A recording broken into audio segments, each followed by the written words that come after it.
First off, hello. Good morning.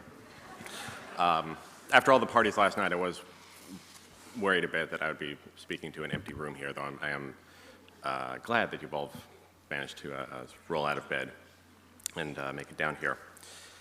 And my name is Tobias Frere-Jones, and I'm a typeface designer. With my partner, Jonathan Heffler, we run Heffler & Frere-Jones Typography in New York. And just want to start by telling you sort of a little bit about the main part of the work we do. We have a custom side to our business. Most of our clients are magazines and newspapers. These are publications that have some kind of problem that needs to be solved typographically. This is GQ magazine, the Gotham typeface that Neville was showing at one point yesterday or the day before actually began as a commission from GQ magazine and then went out to the rest of the world after that. If you're familiar with Martha Stewart Living, I've been supplying type to them for close to 12 years now. Some quick examples. This is the Archer typeface they've been using for the last couple of years. Also the Surveyor typeface, the other part of their palette. Now and then we do custom jobs that aren't part of publications. This is a project we did for Lever House in New York. There's a skyscraper that had been landmarked, and part of the renovation involved creating a signature typeface for the building. It was based on some of the original lettering on the facade from the early 1950s. And there's also the retail side to the business. There's our website that you can go to and license, anything from our library of fonts. Gotham Round is our last releases, and a set of numbers and associated bits and pieces that went along with that. That was earlier this year. But all this is only going to be a very small part of what I'll talk about today. What I want to talk about today is a kind of work that is rarely seen. In addition to the custom work and the retail work, there is the experimental work. And there are a lot of reasons that I enjoy type design and find it interesting. And one of them is the fact that type design overlaps so many different fields. It's partly design, it's partly engineering. It touches on psychology and history and culture and literature and so on. It makes it just absolutely fascinating to work with. I can spend my whole life with it. I hope to spend my whole life with it. But one of the side effects of that is that it's very difficult to document in any kind of meaningful way. You can read books about sort of the latest stylistic trend of what someone's doing. You can read a book about how people are using type, but if you want to find out about how to make the letters, how to work with the drawings themselves to make them as good as they can be, or to fit them into the program of the typeface around it, you're out of luck. You're in the dark. And so when it came to learning about those questions, I realized that I basically had to teach myself and have this sort of secret line of work behind all of the more public stuff that would allow me to investigate these questions. And I've been at this for something like 17 years now, and there's one question which has stuck with me the longest, which is also just the simplest, which is, when we were taught to read, what exactly did we learn? If you think about it, I mean, it seems mundane because we do this over and over and over again every day, but the process of writing and reading is really incredible stuff. The idea that I can sort of make some sort of squiggle and smudge on a piece of paper and give it to you, and you walk away with something new in your head, that is just amazing. That still amazes me, that such a thing is possible. And even more so that I can make new forms, insert them into this process, and it still works.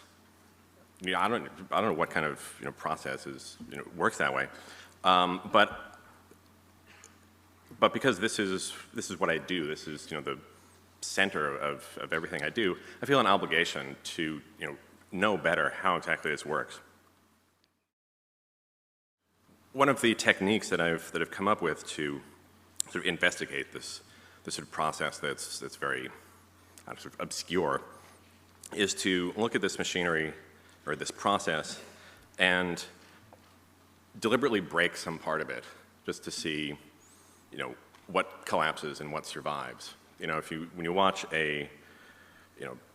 some piece of machinery fail, or you watch some company go down the drain, it can actually be really informative. You can see where the power lies and what the shape of the priorities actually are. So I found it informative and kind of fun in a perverse way too, really, to just break stuff and see what happens afterwards. So I started a set of experiments just on my own time to investigate different aspects of the process of reading and making marks and conveying meaning and relating with technology and so on.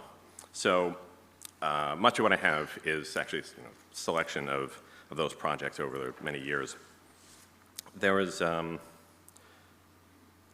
one project called Reactor, which sort of later appeared in one of the issues of Fuse, that was, compared to some of the others, a more sort of cruder investigation of sort of noise. It begins with letters which have already been sort of traumatized in one way or another. And through some technical trickery, I got each letter to cart along with it the sort of field of dirt and noise to either side. And each character gets its own little noise field. And it has the sort of strange ability to actually destroy itself as you're typing. Again, the kind of thing that under any practical circumstances you would never really want to do that, but it's actually kind of fun to do the problem solving on something that's completely ridiculous and you'd never want. So this is the full character set of Reactor in its sort of lovely, charming state.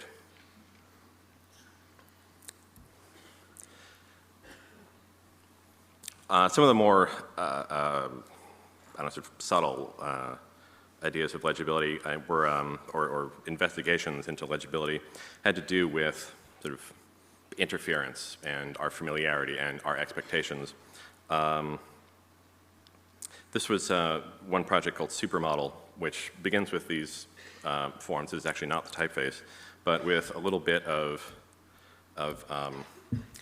sort of rearrangement, creates something that at first glance appears, routed through our familiarity and our expectations, appears to be fine. But if you take another look at it, you see that a lot of things are really quite wrong. I love the fact that the more I look at this, the harder it is to read. It's the exact opposite of what you'd expect. So this is what the characters of Supermodel actually look like. Each part is very carefully planned to link up with the next in a way that looks very clean, but is actually not at all helpful. I love making things that just do exactly the wrong thing, because it's a way of learning sort of from around the back of how things should work.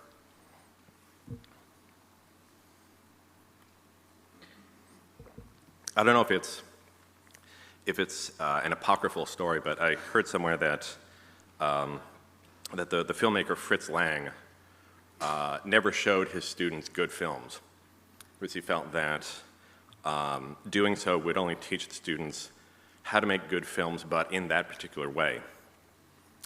And he thought that if you showed them really crap movies and told them to just not do that, they would get the same kind of education, but without the sort of insidious restrictions from just admiring the stuff that is done well. And it's that kind of sort of chasing the negative and then reversing that that, that I find to be really useful. There is another short experiment I did called Echo, which looks at the sort of the essence of a letter and what exactly is needed to be recognizable, and wondering exactly what kind of rendition is needed. You know, if the ingredients are all there, if they really do have to be in the same recipe. So through this series of sort of deconstructions and rearrangements, feedbacks, I eventually ended up with sort of a shape of a letter. I mean, there were only a few others. A shape of a letter that is deliberately not very explicit about what it's doing. It's only a kind of suggestion of a structure and a kind of gesture this way and a gesture that way. And while I haven't been able to test this, my hunch is that this would actually be easier to read the smaller it gets, rather than larger. Again, not something you'd expect, because as you go larger, you would only see gesture and implications of a structure that may or may not actually be there. These investigations got serious when I came across this.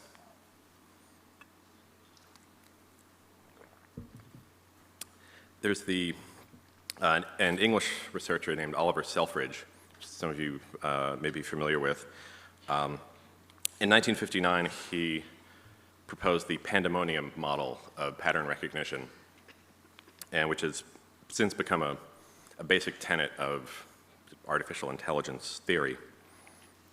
But he was looking for, at first, for a model to explain how our minds recognize things and connect them to something that we've seen or learned in the past.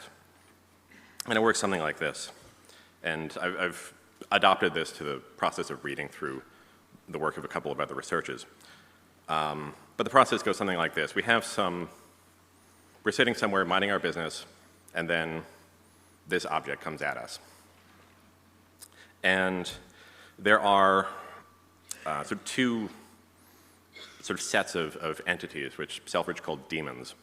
Not the demons that would make you drink too much or run your car off the road or something like that, but features that are trained to react to very specific things in the visual field. The first set are called feature demons, and there'd be far more than we see here, but there'd be one that looks for a straight vertical feature, sees the arc coming along, and yeah, that's one of mine. Horizontals, yeah, a bit, perhaps not quite to the same degree. Diagonals, yeah, definitely got one of those. Diagonals in the other direction, no, nothing there. A full circle, not really. Half circle going that way, yeah, there is one of those actually. Half circle the other way, no, nothing. All of those sort of reactions are sent up to the next sort of level of demons called the cognitive demons. And again, obviously there would be far more than there are here. And these essentially try to build a case out of what's been collected at this previous level. So the case for the A could be made, but it's not complete. We've got the horizontal and some kind of diagonal, but we're missing the other one. So that one's a bit iffy. There's a somewhat stronger case for the B. We've got a horizontal and a vertical and at least one bowl. C, got nothing. D, yeah, possibly. There's a few of the elements there. Only a couple of elements for the E. The O, got nothing, no chance. The R actually reacts to every single piece of sort of stimulus that has come in and gets the strongest case and can shout the loudest and therefore wins the prize of interpretation, and that's what gets sent up to the conscious mind. And we're not aware of this, even though this happens again and again every day, because this happens so quickly that we just jump from the first to the last. From our perspective, we just go from the first step to the last step of this process. But occasionally it does break down. And there are a number of examples. This is, I think, probably the simplest and the best known. The cube drawn by Louis Albert Necker, first in 1832. I had no idea this was so old. But it's called a multistable figure because there are more than one way of interpreting what you're seeing here. All these sort of levels of demons will look at this and look at the clues of perspective and volume and so on, and two different interpretations will sort of come through the system. One, that the front of the cube is down on the left and the rest is going off that way. The other interpretation being that the front is on the top on the right and the rest of it is going down that way. And both of these cases, both of these arguments are at exactly the same level. They have exactly the same amount of evidence behind them. So it becomes a stalemate. And if this were, to use a kind of legal analogy, the case is referred to a higher court, the higher court being your conscious mind. And you have to decide, in your own awareness, to resolve this one way or the other, by your own preference or just arbitrarily that the figure is going like this or it's going like that. And this Pandemonium model was by far the most convincing idea or sort of explanation I'd seen of how we get from abstract marks, especially abstract marks we've never seen before, to meaning. But I still wanted to test that for myself, and for me that means trying to break it in some way, taking a hammer to it and just seeing what comes off.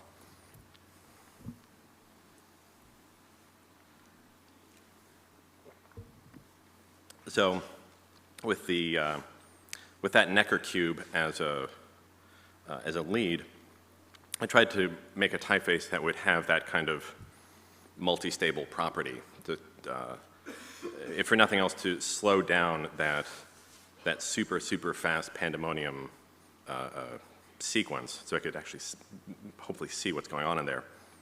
So using this kind of sloppy handwritten form as kind of guise, I made this typeface. And there are a number of ideas here. One is that each form is deliberately weak and is actually a bit conflicted about where its identity lies, in which direction it points. And so, on the last letter on the second word there, you can see that could be a Q, U, I, C, and then some kind of thing. An X doesn't make so much sense, but a K would. All right, so we'll go with K.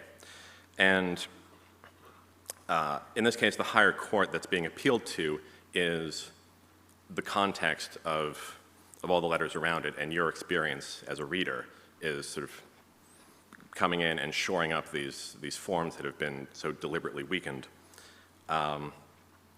The real joke about this typeface is that it appears to have 26 letters, but in fact there are only 11. And each one fills two, in some cases 3 different roles throughout the alphabet. So the context of the sort of surrounding text, and again, your experience as readers will complete the picture here. These ideas originally came out of an argument I had with a friend of mine at school who claimed that if a letter was sort of legible and readable in a sentence and in a word, then it must be legible all by itself. And something about that just seemed wrong. So I told him, look, I'm going to make a typeface that proves you wrong. And it took me about 5 years to figure out how, and he had since gone back to the other side of the world, but this was eventually what I made. And because it's all about context, The name of this project was Sum of the Parts. But because you only get 11 letters instead of 26, and also because I'm a smartass, it also has the alternate title, Sum of the Parts. Now these projects, these experiments, are usually sort of operate sort of in the background, sort of informing at a distance, very abstractly, what's going on, sort of the real work, the practical stuff. But there was actually one case where these lessons made a very direct foundation for a custom project, which is this typeface Retina. As I was mentioning before, a number of our clients are newspapers all over the world. And I've always been interested in newspapers because they are so difficult. As a group, it is one of the most hostile environments for typography. The paper is cheap and the ink is thin and the press is running really fast and the space on the page is at an incredible premium. And this is not Retina, by the way. But it's an example of how things can go wrong. And in many cases, there are entire sections of papers that are unmanned, basically. They're just designed with some pre-made template, data coming in through some feed, some sort of pre-recorded operation being made, and goes out to press. Or you can get something like this. This is an event listing from a newspaper in London. And the fact that no human was actually on this page directly was one of the many things that went wrong here. Thankfully, again, this is not Retina.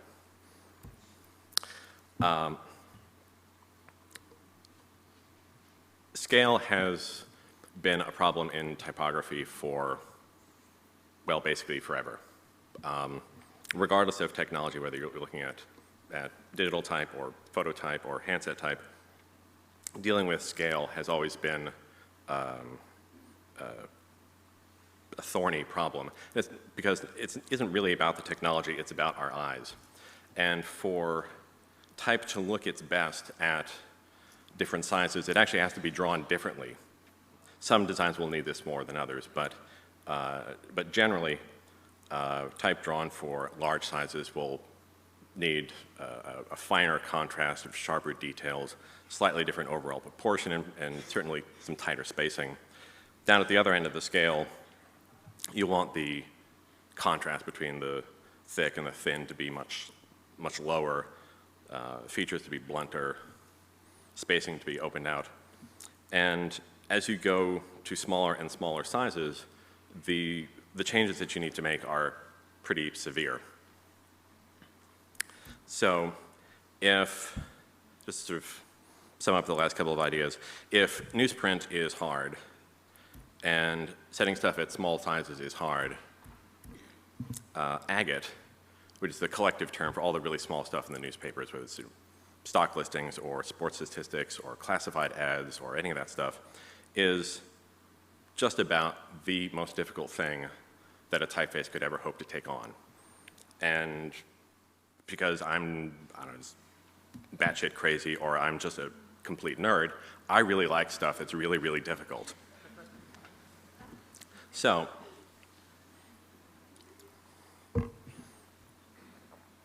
when the Wall Street Journal called us and said that they were redesigning their paper and they needed they wanted to commission a new typeface for their stock pages, I just about jumped over the desk at the chance to do this. It's a good thing they called us. And their story was that, at least for the stock pages, is they were going to list more columns of data left to right and more stocks top to bottom. And they wanted to all fit it on the same amount of real estate on the page. And they wanted to not only maintain the level of legibility that they had up to this point, but also improve on that. So this is a remarkably tall order. And I looked at just the nature of this kind of content and realized that it's actually pretty weird. Because in just about any other part of the paper, you can count on the pattern that someone is going to read in, as they just read one of the normal news stories. If you're looking at the stock page, you really have no idea what direction anyone is going to read this in. Also, the language itself of the stock page really isn't language. It's, acronyms and abbreviations and codes and all kinds of stuff that prevent you from using your experience as a reader to guide you along here. And something has to, step in and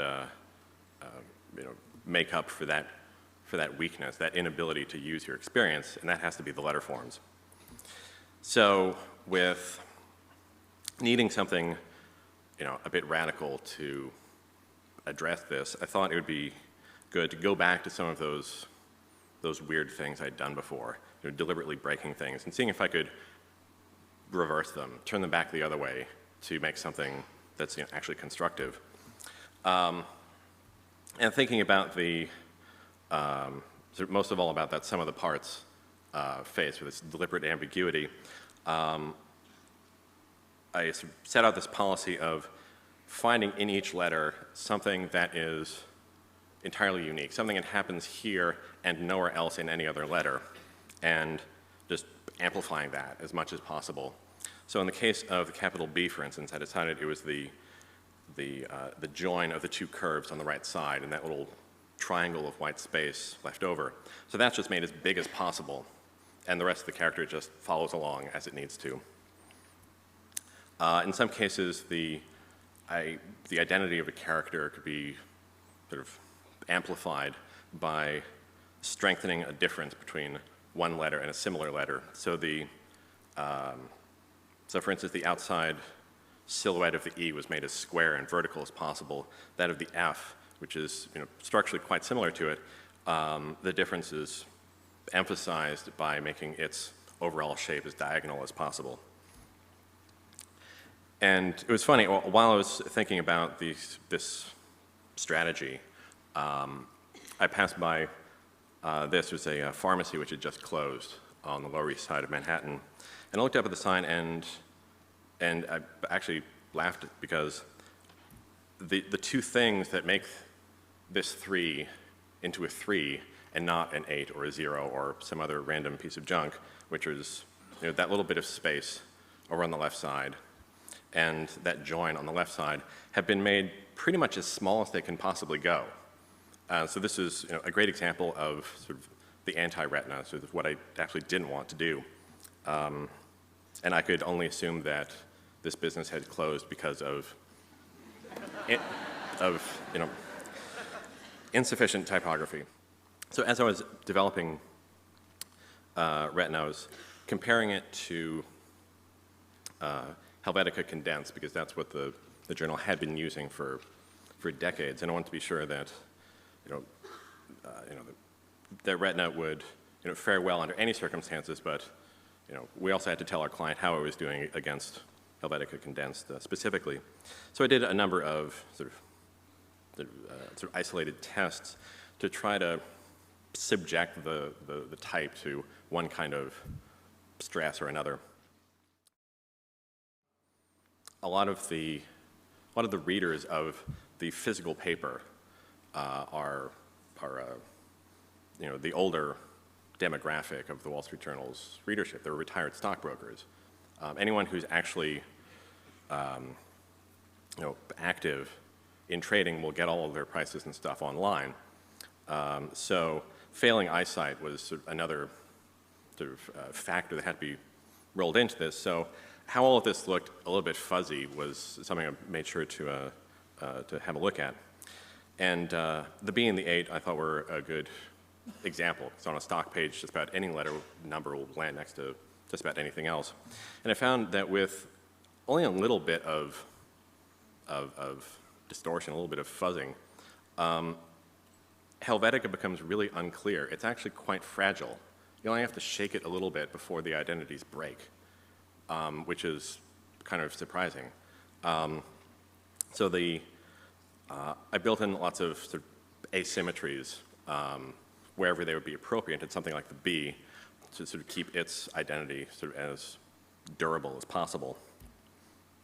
One of the, as with a lot of, sort of European grotesques, one of the things that Helvetica does is wherever there's a chance for letters to share the same interior space, the sort of counterform, it'll happen. So in this case, the lowercase b and d have exactly the same shape inside them, which makes for a great kind of rhythmic pattern if you're setting a headline. But when you get down to 5-point on crappy newsprint, it's fatal, because there's a chance to speak more clearly and more emphatically about the identity of the character that you've passed up for this sort of formal game. So wherever there's a chance for the shapes in Retina to not share something with each other, they'll take that chance and go in their opposite directions. So the B and the D have sort of step away from each other as much as possible. And that policy just repeats over and over again. Because a great majority of the stock page is made of numbers rather than letters or anything else, I spent a lot of time looking at those, and again found that Helvetica is really quite fragile in this case, or on this count. The 3 and the 6 and the 8 and the 9 only seem like they were just a few steps away from each other, and one like little bit of a stray spot of ink or a slightly blurry vision will turn one number into another. If you're looking at the stocks, that's a pretty significant error to have. So those shapes are, again, pushed as far away from each other as possible while still keeping them in the same sort of family of forms. After all of that sort of business with form recognition and sort of expectations and sort of reader's experience, it's a whole other front to this project, which just has to do with what happens with ink and paper on press.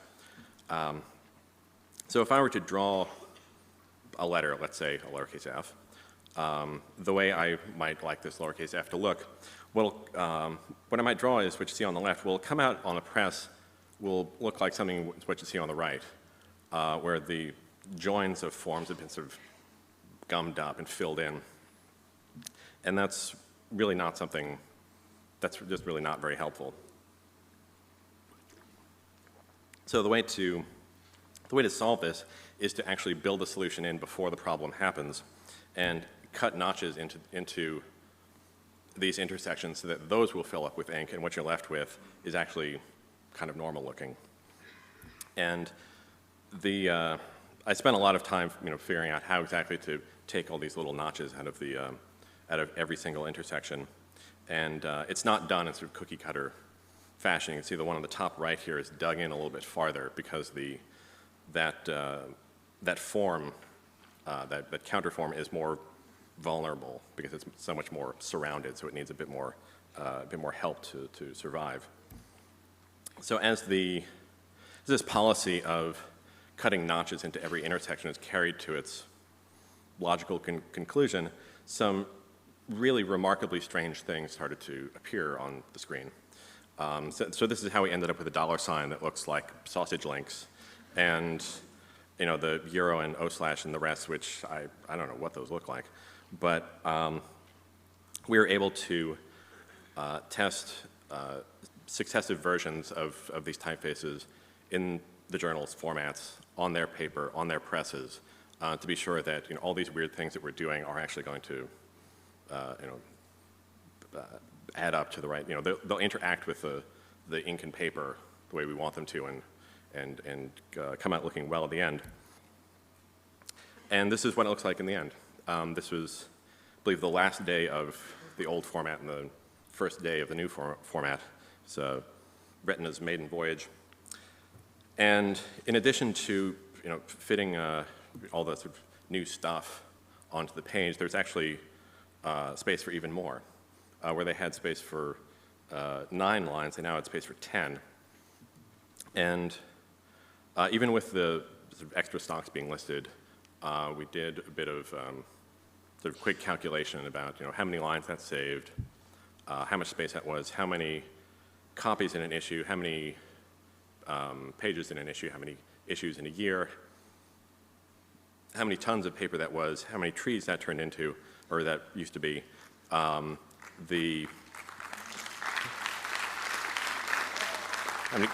many, I don't know, thousands of barrels of ink and so on, and we were really quite pleased.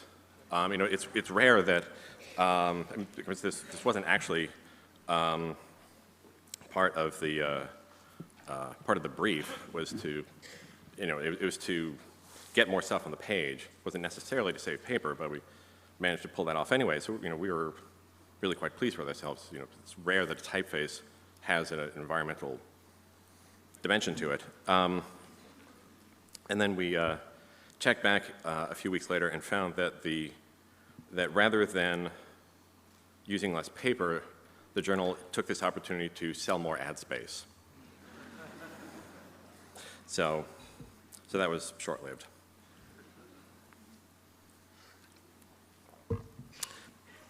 But since that worked for the journal, we've come back to this typeface and sort of expanded the family to be able to take on other parts of the paper as sort of weather forecast or sports statistics, kind of classified ads, and so on.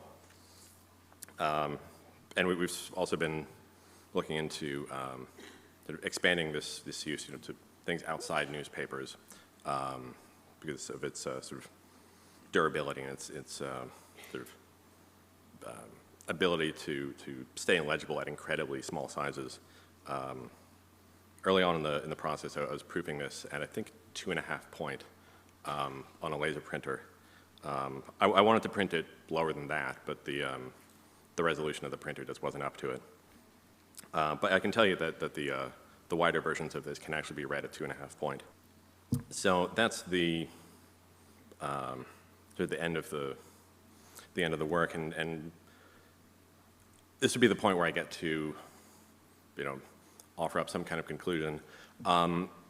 The thing is, there actually isn't a conclusion. As you've seen, one project is always sort of taking a lesson from the one before it and writing up a lesson for the one after it. So this process is always continuing. But I want to take this opportunity to to say to all of you here, and especially the students out in the other rooms, to allow yourself to be nagged by questions, because they're good, and to treat yourself like one of your clients, and this question you have as a project that you need to work on, and don't worry so much about when and where exactly you'll use what you find.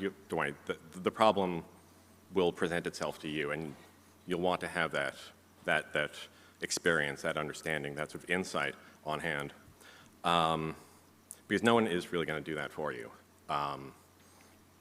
So with these examples I've shown you, I suppose the message I would have for you is to let yourself get annoyed by things that you don't know or don't understand. So go looking for answers or even better questions about them. Okay, thank you, Tobias. It was really, really inspiring and interesting. Thank you very much.